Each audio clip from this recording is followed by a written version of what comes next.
Hello students, today we are going to study the 18th chapter of Aristotle's Poetics. Let us start. Every tragedy falls into two parts, complication and unraveling or denouement. Every tragedy falls into two parts. It means every tragedy consists of two parts. Every tragedy is divided into two parts. Complication and unraveling. Complication means when the situations of the drama take a problematic turn. And unraveling is the second half of the drama when those problems have their consequences. Denouement is similar to unraveling. So, in the first half, generally there is complication. The situations, the incidents of the drama take a problematic turn, and in the second half, there is the consequence, the result of that problem. Incidents extraneous to the action are frequently combined with a portion of the action proper to form the complication. So, which part is called complication? Incidents extraneous to the action. Extraneous means those incidents which are not included in the drama proper, which prepare a background to the drama, which have gone before, which have taken place already. So those incidents are extraneous to the action, means out of the action. Incidents extraneous to the action are frequently combined. So often those incidents that have already taken place, they are combined with a portion of the action proper, means with a part of the proper drama which is going to be performed on stage. So some incidents of that proper drama and some incidents that have already happened that prepare the background of drama, and both of them together form the complication. Both of them make the complication. The rest is the unraveling. So the remaining part is called unraveling. By the complication, I mean all that extends from the beginning of the action to the part which marks the turning point to good or bad fortune. So, what Aristotle actually means by complication, he says, I mean all that, means all those parts of the drama, all those incidents of the drama extends from the beginning of the action to the part which marks the turning point. Turning point, the point at which the situation takes a turn from good to bad or from good to bad. So that is the turning point, and up to that turning point is complication. From the beginning up to that turning point when the action takes a U-turn from good to bad or from bad to good. So that part, that half of the drama is generally called complication. The unraveling is that which extends from the beginning of the change to the end. And what is unraveling? Unraveling is, it begins from the turning point. So from the beginning up to the turning point is complication, and from the turning point up to the end of the drama is called unraveling. The unraveling is that which extends from the beginning of the change. Beginning of the change means the turning point to the end of the drama. Thus in the Lynceus of Theodactes, so Aristotle is giving here an example of the drama Lynceus, and that drama was composed by Theodactes. The complication consists of the incidents presupposed in the drama, the seizure of the child.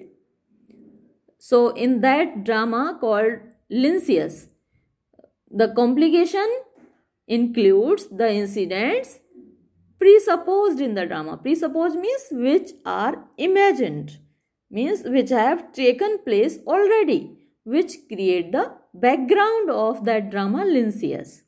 So those incidents and the seizure of the child, the capture of the child, up to that point it is called complication. The unraveling stands from the accusation of murder to the end. So the remaining second part of the drama is from the accusation of murder up to the end of that drama. There are 4 kinds of tragedy. So according to Aristotle, tragedy is of 4 types or 4 kinds. The complex. The first type of tragedy is complex, depending entirely on reversal of the situation and recognition. So in some previous chapters, Aristotle was differentiating between complex tragedy and simple tragedy. He told us that a complex tragedy must have reversal of situation and recognition. Reversal of situation is called by him peripecia and recognition is called anagnorisis. So these 2 qualities, they are the requirements of a complex plot. So there is complex tragedy. First of all, complex tragedy which has peripecia and anagnorisis.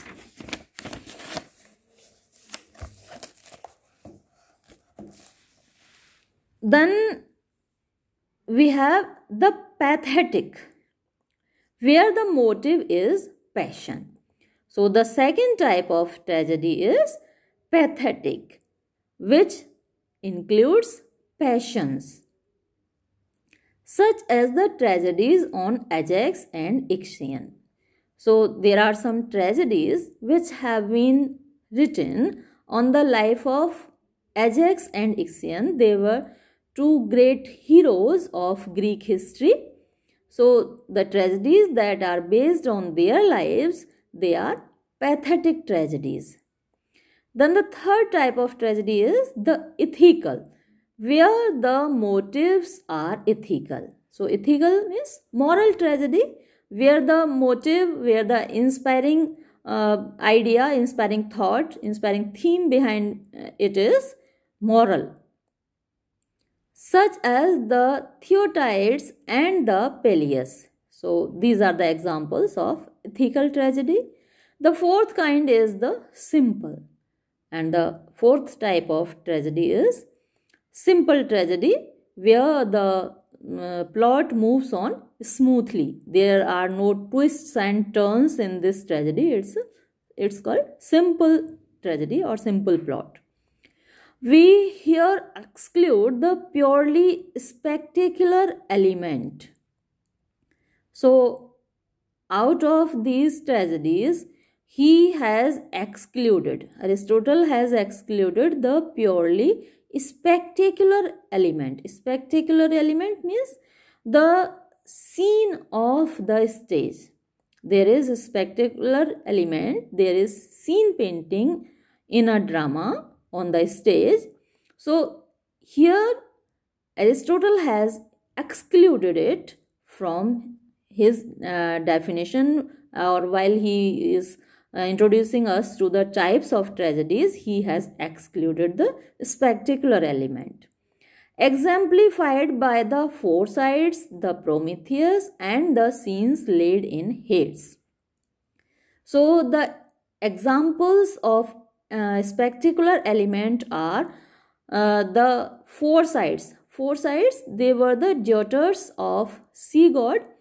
They are 3 sisters, as it is given in the mythology. Forsytes were 3 sisters.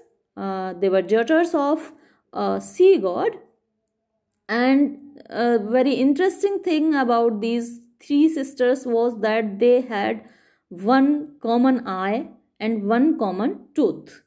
So, and by turn they used that single eye and that single tooth.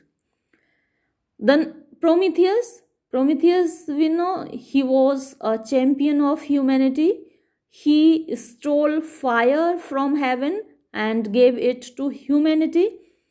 And Zeus, he became angry. He got angry because of this act of Prometheus, and Prometheus was punished for this act because he helped humanity, and for this act of kindness Prometheus was punished by Zeus. Zeus ordered that Prometheus should be tied to a rock with chains, and an eagle was sent to eat the liver of Prometheus every day. However, the liver of Prometheus, it grew up again every night, but during the day the eagle used to eat his liver. And in ancient mythology, liver was supposed to be the seat of passions, seat of emotions.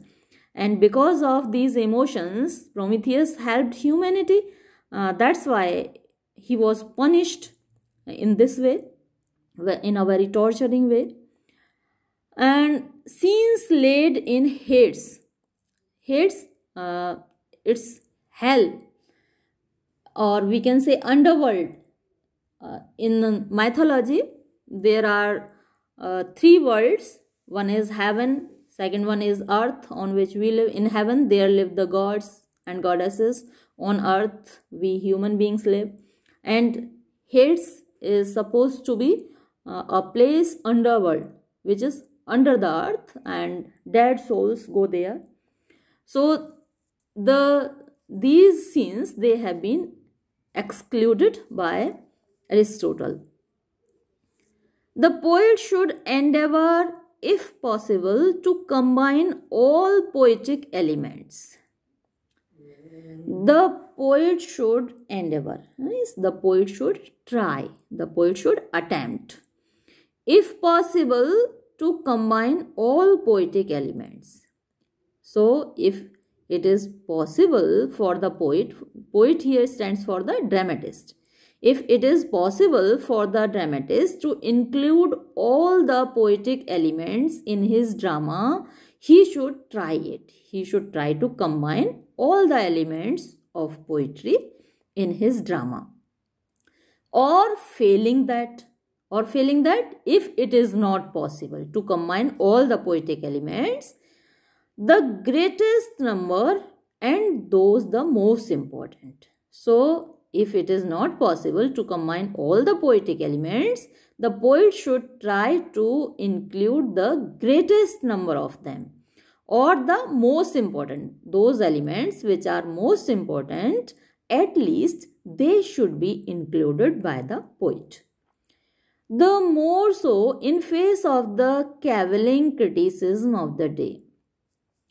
The more so means it is more required today. According to Aristotle, it is more required today because the critics, contemporary critics, they criticize drama on petty reasons. Cavilling is petty, trivial. They start criticizing any dramatist, any drama for trivial reasons, for petty reasons, for unimportant reasons. For whereas there have hitherto been good poets, each in his own branch. So Aristotle says that although there have been many good poets, many good dramatists who are performing well in their own branch, means in their own fields. Every dramatist is performing skillfully in his own field. The critics now expect one man to surpass all others in their several lines of excellence. But the critics, they hope their expectations are too much. They expect that every dramatist should be skillful in all the branches of drama. So, this is a very illogical expectation, although, and that's why Aristotle says that every dramatist, all the dramatists, they are performing well in their own areas, in their own field, but the critics, they expect that one man, means one dramatist, should surpass all others, should perform skillfully in all the fields in their several lines of excellence. In speaking of a tragedy as the same or different, the best test to take is the plot. So, if we are going to differentiate between two tragedies, if we are to decide whether one tragedy is like the other or different from other, the best test to take is the plot. So, we have to test the plot. And on that basis, we can say that one tragedy is similar to other, or we can say that one tragedy is different from the other. Identity exists where the complication and unraveling are the same. Identity exists means similarity. So, one tragedy, one drama is similar to the other where complication and unraveling take place in the same manner. Many poets tie the knot well. Many poets means many dramatists tie the knot well. Tie the knot well means they create the complication in a good manner, in an skillful manner, but unravel it ill. Unravel it ill means they create the other half in an ill manner, in a bad manner. So, they create the problem in a good manner, but they are unable to solve it skillfully. So, the one half, the complication part of their drama is full of skill, is praiseworthy, but the other half, that is unraveling part, it is not satisfactory. Both arts, however, should always be mastered. So, Aristotle recommends that the dramatist should try to master the both arts. Both arts means the art of tying the knot, the art of creating complication, and the second art is that of unraveling. So, both the arts should be mastered. A dramatist should try to become skillful in both the arts if he wants to be a good dramatist. Again, the poet should remember what has been often said and not make an epic structure into a tragedy. Again, the poet should remember. The poet here means the dramatist should remember. The dramatist should keep in mind what has been often said, what I have often said. Aristotle has frequently made a statement which should be remembered, which should be kept in mind by the dramatist. Poet here means the dramatist. And not make an epic structure into a tragedy. So the poet, the tragic poet, the dramatist, he should not create the structure of an epic in a tragedy. Epic structure means the plot of an epic. The story of an epic should not be adapted to a tragedy. The tragedian, the dramatist, should not try to describe the story of an epic in a tragedy. By an epic structure, I mean one with a multiplicity of plots. So, what does he mean by epic structure? He means by the epic structure a multiplicity of plots. Means there is one main plot and there are some side plots, subplots. There are side stories. One main story, one main hero, one main heroine, and then there are side hero and side heroines. So these subplots, these multiplicity of plots, it is possible in an epic to describe all those subplots, to represent all those subplots, but it is not possible in a tragedy to include subplots. There should be only one plot, single plot. Multiplicity of plots, as if, for instance, you were to make a tragedy out of the entire story of the Iliad. So he gives example of the story of Iliad. So story of Iliad, it is woven around the story of Helen, the Trojan War. Iliad is a famous epic composed by Homer. So it's a long narrative story, a long narrative poem, Iliad, and all the incidents that are in Iliad, the long story of Iliad, cannot be adapted to a tragedy. We cannot represent on stage all the incidents, the whole story of Iliad. In the epic poem, owing to its length, so the epic poem is very lengthy, very voluminous. So each part assumes its proper magnitude. It is possible in an epic to develop all the subplots, to elaborate all the subplots, because it's a long poem. It's very lengthy. So in the epic poem, owing to its length, each part assumes its proper magnitude. Each part means all the subplots, they gain their proper magnitude. Proper magnitude means length. So they can be developed properly because epic is a long poem. In the drama, the result is far from answering to the poet's expectation. But it's not possible in a drama. The result is below expectation. Means the subplots, they cannot be developed properly because the magnitude of drama is very small in comparison to the magnitude of epic.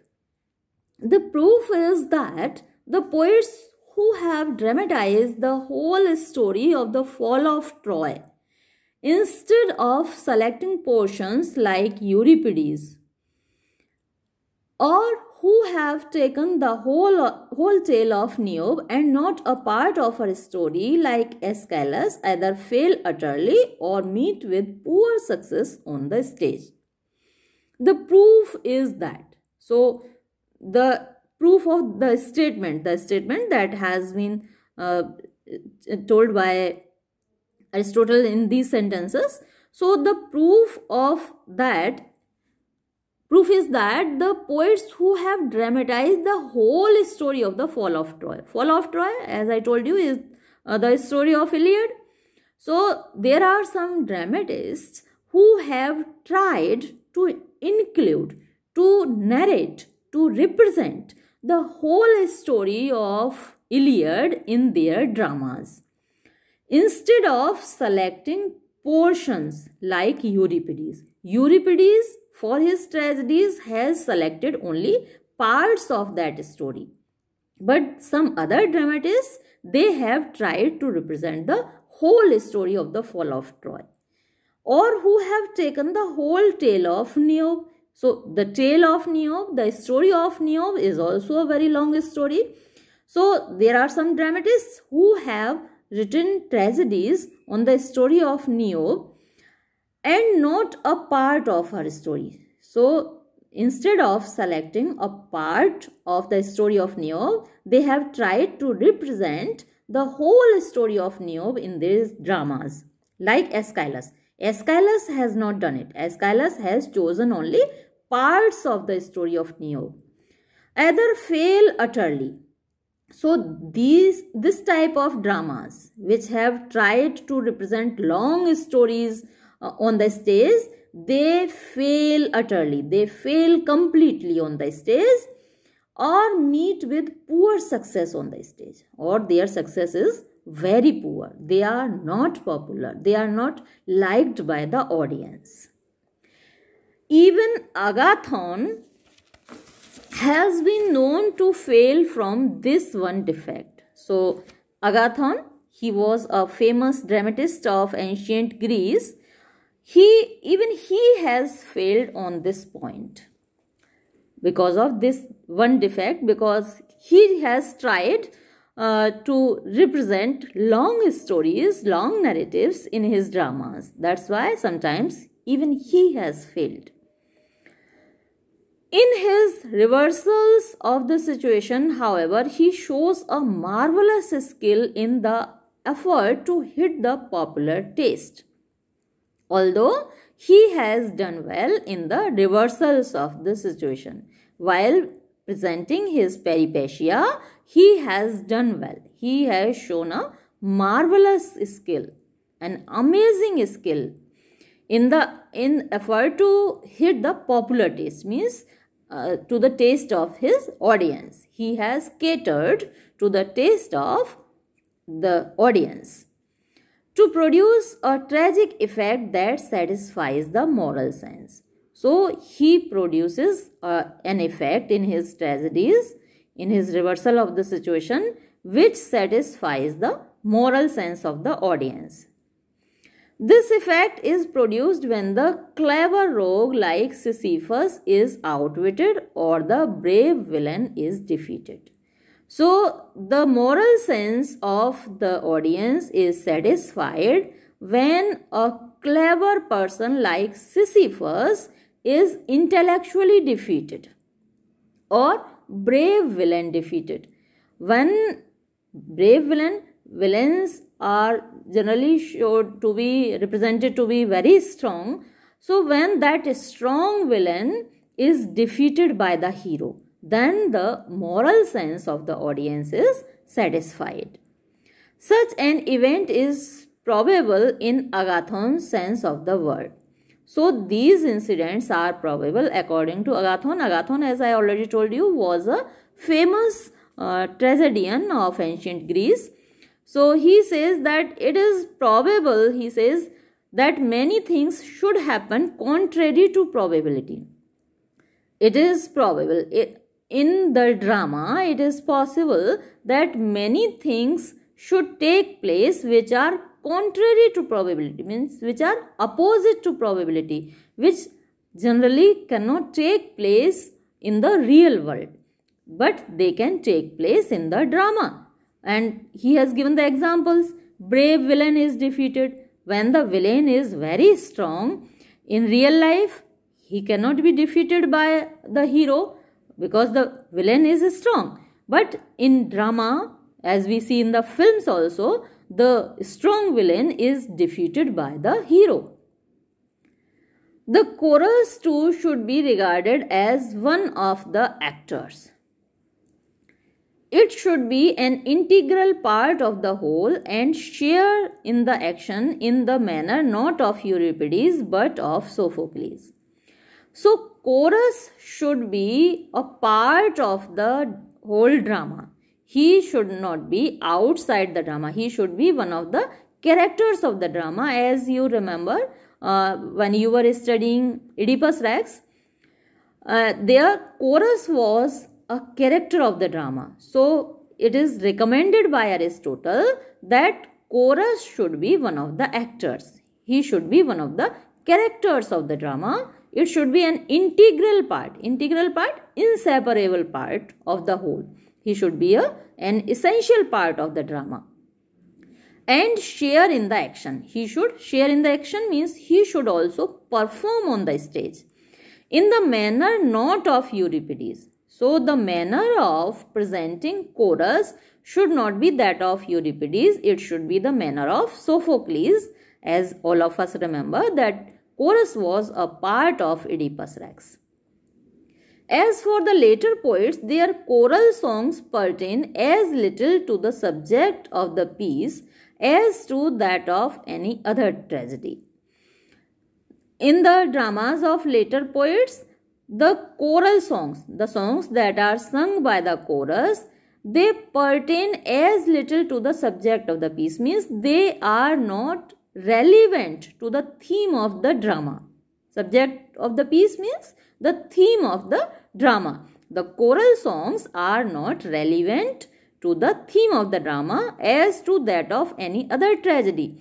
So, because they are irrelevant, they can be included any other tragedy. So, because they are not pertinent, their theme is different from the theme of the drama, they can be included in any other tragedy also.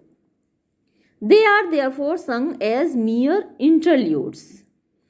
So this type of songs, choral songs, which are not related to the theme of the drama, to the subject of the drama, they can be sung like interludes. Interludes, a song that is sung between two acts. So in order to relieve the audience, they can be sung like interludes, a practice first begun by Agathon. So this practice was first introduced by the dramatist Agathon. Yet what difference is there between introducing such choral interludes and transferring a speech or even a whole act from one play to another? So Aristotle says if this type of choral songs can be included in a drama, which are not related, which are not relevant, which are not pertinent to the theme of the drama proper, then what is the difference between the speeches of other dramas and those choral songs? If such choral songs can be included in a drama, then the speeches of other dramas can also be included. There is no difference because the choral songs are not pertinent to the drama. Or we can say that Aristotle wants that choral songs should be relevant to the drama. The choral songs should be pertinent to the subject of the drama. They should not be different from it. Here the 18th chapter comes to an end. Thank you.